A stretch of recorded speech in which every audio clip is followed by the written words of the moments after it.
আমার আত্মীয় স্বজন এরা সবচাইতে বড় শত্রু। আমার আমার ফাতেমা মারে তুমি ওদের কাছ থেকে রক্ষা করবো। একমাত্র তুমি পারবা, তুমি পারবা ওরে তাদের হাত থেকে রক্ষা করতে। তুমি একটু আগলাই রেখো বাবা, একটু আগলাই রেখো। আঙ্কেল আপনি চিন্তা করবেন না। বাবা বাবা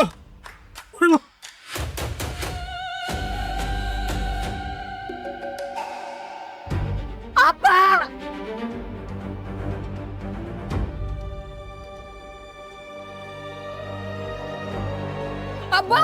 আব্বা বাবা আব্বা কথা কও আব্বা বাবা আব্বা আব্বা তোমার কিছু বাবা। আব্বা তোমার কিছু হইতে দেবে না।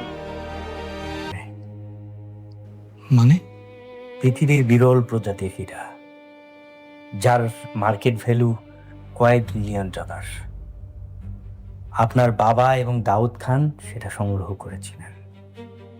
সেটা 12 বছর জমা ছিল আমেরিকার একটা ভোল্ট। সেই ভোল্টের একটাই চাবি, সেই চাবি ছাড়া ওই ভোল্ট খোলা কোনোভাবেই সম্ভব না। কেন? আরে ওই চাবিটা কোথায়? সেই চাবি ছিল আপনার বাবার কাছে। আপনার বাবা দিয়ে তুমি যদি ওর লকারের আসল লোকেশন আর সে যাদের লাশ এ দুটো আমাকে দিতে পারো, তাহলে আমি তোমাকে বাংলাদেশের আন্ডারওয়ার্ল্ডের কিং বানিয়ে দেবো। Okay sir, deal done. পানির মধ্যে বিষ ছিল, সেটা আপনি কি করে জানলেন? তার মানে আপনি মিশিয়েছিলেন বিষ?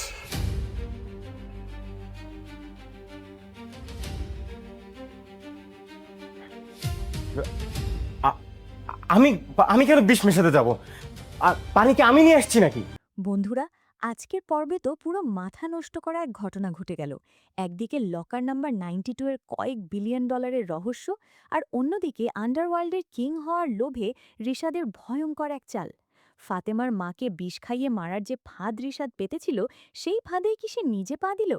আর আমাদের এই সহজ সরল গোলাম কি আসলেই একজন সামান্য কাজের ছিলে, নাকি তার স্মৃতি হারানো রূপের আড়ালে লুকিয়ে আছে আন্ডারওয়ার্ল্ডের আসল বস, কোটি কোটি টাকার মালিক শেহজাদ চৌধুরী? দুনিয়া টাকার গোলাম নাটকের আজকের এই শ্বাসরুদ্ধকর পর্বের পর দর্শকদের মনে শুধু একটাই প্রশ্ন, এরপর কি হতে যাচ্ছে? হ্যালো এভরিওয়ান, কেমন আছেন সবাই? আপনাদের সবাইকে স্বাগতম জানাচ্ছি আমার চ্যানেলের নতুন একটি ফাটাফাটি রিভিউ ভিডিওতে। আপনারা বুঝতেই পারছেন, আজ আমরা কথা বলতে যাচ্ছি চরম সাসপেন্স, ইমোশন আর থ্রিলে ভরপুর মেগা হিট নাটক দুনিয়া টাকার গোলামের 14 নম্বর পর্ব নিয়ে।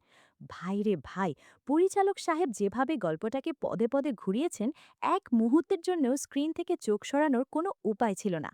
আজকের পর্বে এমন কিছু সিক্রেট রিভিল হয়েছে যা পুরো নাটকের মোড় ঘুরিয়ে দিয়েছে।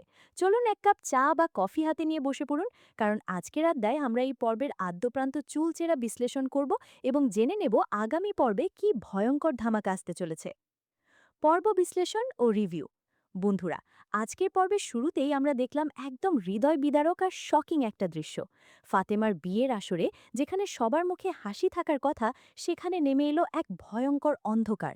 রিশাদের সেই নির্মম প্ল্যানিং আর গুলির দৃশ্যটা আমাদের সবার বুকে কাঁপন ধরিয়ে দিয়েছে। ফাতেমার বাবার ওইভাবে রক্তের বন্যায় মৃত্যুর কোলে ঢলে পড়াটা সত্যি মেনে নেওয়ার মতো ছিল না। একজন বাবা তার মেয়ের বিয়ের দিনে কতটা অসহায়ভাবে মৃত্যুর সাথে পাঞ্জা লড়ছিলেন, সেই দৃশ্যটা আমাদের আবেগপ্রবণ করে তুলেছে। তবে তিনি মারা যাওয়ার আগে বা সেন্স হারানোর আগে খুব বড় একটা কাজ করে গেছেন। তিনি ফাতেমাকে বলে গেছেন যে এই বিপদের দিনে তাদের একমাত্র রক্ষাকর্তা হতে পারে এই গোলাম। এই যে গোলাম, যাকে সবাই বোকা আর সামান্য একজন কাজের লোক ভাবে, তার চোখের সেই তীব্র দৃষ্টি কিন্তু অন্য কথা বলছিল। ফাতেমার বাবা হয়তো অবচেতনভাবেই বুঝতে পেরেছিলেন যে এই ছেলের ভেতরেই লুকিয়ে আছে সেই শক্তি যা পুরো পরিবারকে বাঁচাতে পারে। এরপর দৃশ্যপট যখন হাসপাতাল আর আন্ডারওয়ার্ল্ডের দিকে ঘুরে যায়, তখন গল্পের আসল রূপ বেরিয়ে আসে। শাফিজ আর রিশাদের কনভারসেশনটা আপনারা খেয়াল করেছেন? রিশাদ তো একেবারে হাওয়ায় উঠছে, তার লোভের কোনো সীমা নেই। নিজের চাচাকে গুলি করার পরেও তার চেহারায় বিন্দুমাত্র অনুশোচনা নেই, বরং সে সম্পত্তির জন্য মরিয়া হয়ে উঠেছে। আন্ডারওয়ার্ল্ডের গডফাদার দাউদ খানের সাথে ভিডিও কলে সে সোজা যে ডিল করে বসল, সেটা ছিল এই পর্বের সবচেয়ে বড় টুইস্ট। রিশাদ দাউদ খানকে স্পষ্ট জানিয়ে দেয় যে সে লকার নাম্বার 92 এর লোকেশন বের করে দেবে আর শেহজাদের লাশ তার পায়ের কাছে এনে ফেলবে। কিন্তু এর বিনিময়ে তার ডিমান্ড কি? তাকে বানাতে হবে এই দেশের আন্ডারওয়ার্ল্ডের সর্বা কিং। ভাবা যায় একটা সামান্য লোভী ছেলে কতটা ভয়ঙ্কর হতে পারে। তার প্রমাণ হলো এই রিশাদ। দাউদ খানও হাসতে হাসতে রাজি হয়ে গেল, কারণ তার তো দরকার ওই $1 বিলিয়ন। কিন্তু এই বোকার রিশাদ আর দাউদ খান জানেই না যে শেহজাদ চৌধুরীকে তারা হন্যে হন্যে খুঁজছে, যাকে তারা মৃত ভাবছে, সে হয়তো ফাতেমাদের বাড়িতেই গোলাম হয়ে ঘুরে বেড়াচ্ছে। এই যে ইঁদুর বিড়াল খেলাটা শুরু হলো, এটাই দর্শক হিসেবে আমাদের উত্তেজনার পারদকে চরমে নিয়ে গেছে। এখন আসুন কথা বলি সেই পানির গ্লাসের ঘটনাটায়।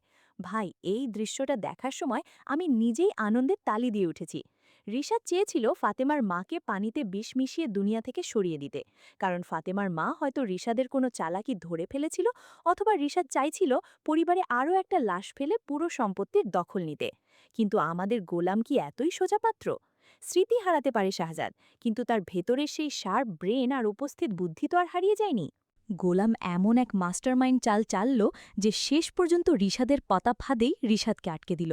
ওই যে কবিরাজি ওষুধের কথা বলে রিশাদ যখন পানিটা খাওয়াতে গেল, তখন গোলামের সেই ইনোসেন্ট অথচ কানিং এক্সপ্রেশনটা দেখার মতো ছিল। গোলাম প্রমাণ করে দিল যে পানিটা সে শুধু এনেছে, কিন্তু তার মধ্যে বিষ বা ওষুধ যাই হোক, সেটা মিশিয়েছে রিশাদ। ফাতেমার মায়ের সামনে রিশাদের যে করুণ, নার্ভাস আর ধরা পড়ে যাওয়ার মতো দশা হলো, সেটা দেখে আমি গ্যারেন্টি দিয়ে বলতে পারি আপনারা সবাই চরম মজা পেয়েছেন। নিজেকে অনেক বড় খিলাড়ি ভাবার রিশাদকে গোলাম যেভাবে এক নিমিষে 0 বানিয়ে দিল, সেটা ছিল এই পর্বের সেরা মাস্টার স্ট্রোক। গোলামের ওই একটা ডায়লগ, আমি তো শুধু পানি এনেছি, এর ভেতরেই লুকিয়ে ছিল হাজারো নীরব হুমকি। চরিত্র বিশ্লেষণ ও থিওরি। এই পর্যায়ে এসে যদি আমরা চরিত্রগুলো নিয়ে একটু গভীরভাবে ভাবি, তাহলে অনেক কিছু ক্লিয়ার হয়ে যাবে। ফাতেমা চরিত্রটি এখন এক অদ্ভুত ট্রানজিশনের মধ্য দিয়ে যাচ্ছে। সে আগে গোলামকে শুধু একজন কাজের ছেলে বা বাধ্যগত চাকর হিসেবেই দেখত, কিন্তু বাবার ওই অবস্থার পর এবং আজকের এই বিষ মেশানোর ঘটনার পর ফাতেমা বুঝতে শুরু করেছে যে তাদের চারপাশে সবাই বেইমান, আর এই দুনিয়ায় যদি কেউ তাদের নিঃস্বার্থভাবে রক্ষা করতে পারে, তবে সেটা এই গোলাম। ফাতেমার ভেতরে গোলামের প্রতি একটা বিশ্বাস, হয়তো একটা ভালোবাসার বীজও বপন হতে শুরু করেছে। অন্যদিকে রিশাদ হল সেই টিপিক্যাল সাইকোপ্যাথ ভিলেন, যে নিজের পরিবারকেও খুন করতে দ্বিধা করে না, কিন্তু তার সবচেয়ে বড় দুর্বলতা হল তার ওভার কনফিডেন্স। সে ভাবে সে সবাইকে বোকা বানাচ্ছে, কিন্তু আসলে সে নিজেই বোকার স্বর্গে বাস করছে। আর আমাদের মেইন হিরো গোলাম ওরফি শেহজাদে, তার ক্যারেক্টার আর্ককে জাস্ট ব্রিলিয়েন্ট। সে স্মৃতি হারিয়েছে ঠিকই, কিন্তু তার বডি ল্যাঙ্গুয়েজ, তার রিফ্লেক্স অ্যাকশন সবকিছুই বলে দিচ্ছে যে সে কোনো সাধারণ মানুষ নয়। বিপদ দেখলে তার চোখ যেভাবে জ্বলে ওঠে, যেভাবে সে মুহূর্তের মধ্যে পরিস্থিতি কন্ট্রোল করে নেয়, তাতে বোঝাই যায় যে আন্ডারওয়ার্ল্ডের সেই পুরনো শেহজাদ তার অবচেতনে এখনও বেঁচে আছে। এই গোলাম রূপটা যেন তার নিজের নিরাপত্তার জন্যই একটা খোলস মাত্র। বন্ধুরা, 14 নম্বর পর্বে যা ঘটল, এরপর তো আর তর সইছে না। এখন সবার মনে সবচেয়ে বড় প্রশ্ন হল, আগামী পর্বে অর্থাৎ 15 নম্বর পর্বে কি ধামাকা অপেক্ষা করছে আমাদের জন্য। আমার প্রেডিকশন বলছে আগামী কয়েকটা পর্ব হতে যাচ্ছে এই নাটকের অন্যতম সেরা টার্নিং পয়েন্ট। প্রথমত, পানির গ্লাসে বিষ মেশানোর ঘটনাটা কিন্তু খুব সহজে ধাপাচাপা পড়বে না। ফাতেমার মা এবং ফাতেমা দুজনেই রিশাদের ওপর মারাত্মক সন্দেহ করতে শুরু করবে। রিশাদ হয়তো কোনোভাবে মিথ্যে ইমোশন দেখিয়ে বা অন্য কাউকে দোষ দিয়ে বাঁচার চেষ্টা করবে, কিন্তু ফাতেমা আর আগের মতো বোকা নেই। আমার মনে হয় আগামী পর্বে আমরা দেখব ফাতেমা রিশাদকে বাড়ি থেকে বের করে দেওয়ার একটা চূড়ান্ত সিদ্ধান্ত নিতে পারে, আর ঠিক সেই সময় রিশাদ হয়তো তার আসল আর ভয়ঙ্কর রূপটা সবার সামনে নিয়ে আসবে। সে জোর করে সম্পত্তির কাগজপত্রে সাইন করানোর চেষ্টা করতে পারে। দ্বিতীয় প্রেডিকশন হল গোলামের স্মৃতি ফিরে পাওয়ার বিষয়টা নিয়ে। লকার নাম্বার 92-এর কথা বারবার উঠছে। শেহজাদের অবচেতন মনে এই নাম্বারটা নিশ্চয়ই গেঁথে আছে। আমার মনে হয় আগামী পর্বে এমন কোনো ট্রিগার পয়েন্ট তৈরি হবে, হয়তো ফাতেমার ওপর রিশাদের কোনো বড় ধরনের হামলা বা ফাতেমার বাবার মুখ থেকে শোনা কোনো পুরনো কথা, যার কারণে গোলামের মাথায় ফ্ল্যাশব্যাক শুরু হবে। আপনারা মিলিয়ে নিয়েন, খুব শিগগিরই এমন একটা দৃশ্য আমরা দেখতে পাব যেখানে গোলাম তার মাথা চেপে ধরে যন্ত্রণায় ছটফট করছে, আর তার চোখের সামনে পুরনো শেহজাদ চৌধুরীর জীবনের ঝলক ভেসে উঠছে। যেদিন এই গোলাম তার আসল পরিচয় ফিরে পাবে, সেদিন রিশাদ আর দাউদ খানদের যে কী করুণ দশা হবে, সেটা দেখার জন্যই আমরা দর্শকরা অধীর আগ্রহে অপেক্ষা করছি। তৃতীয়ত, দাউদ খানের এন্ট্রি। যেহেতু রিশাদ দাউদ খানকে কথা দিয়েছে, তাই দাউদ খানের লোকেরা নিশ্চয়ই চুপ করে বসে থাকবে না। তারা শেহজাদকে খুঁজতে শুরু করবে। আমার প্রেডিকশন বলছে দাউদ খানের কোনো একজন গুপ্তচর হয়তো ফাতেমাদের বাড়ির আশেপাশে ঘুরঘুর করবে এবং গোলামকে দেখে তার সন্দেহ হবে। সে বুঝতে পারবে যে এই বাড়ির চাকরটাই আসলে তাদের সেই মোস্ট ওয়ান্টেড শেহজাদ চৌধুরী। তখন শুরু হবে আসল অ্যাকশন। একদিকে শেহজাদকে বাঁচানোর চেষ্টা, অন্যদিকে ফাতেমার পরিবারকে রক্ষা করা। গোলামকে একই সাথে দুটো যুদ্ধে লড়তে হবে। আর হ্যাঁ, আরও একটা ইন্টারেস্টিং ব্যাপার ঘটতে পারে।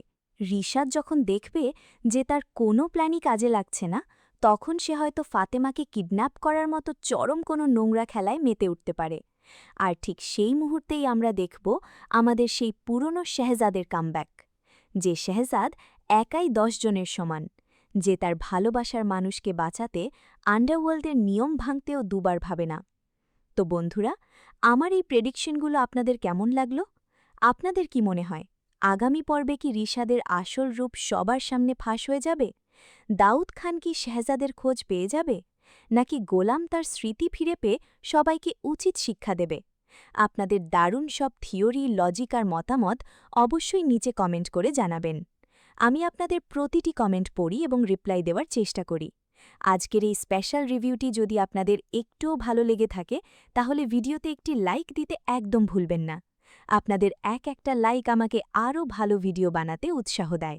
আর হ্যাঁ, দুনিয়া টাকার গোলাম নাটকের এমন সব এক্সাইটিং ড্রামার রিভিউ, প্রেডিকশন আর আপডেট সবার আগে পেতে এখনই চ্যানেলটি সাবস্ক্রাইব করে পাশে থাকা বেল আইকনটি বাজিয়ে দিন। নিজের খেয়াল রাখবেন, বাংলা নাটকের সাথেই থাকবেন। আজকের মতো এখানেই বিদায় নিচ্ছি। খুব শিগগিরই দেখা হবে পরের ভিডিওতে নতুন কোনো ধামাকা নিয়ে। ততক্ষণের জন্য টাটা এবং গুড বাই।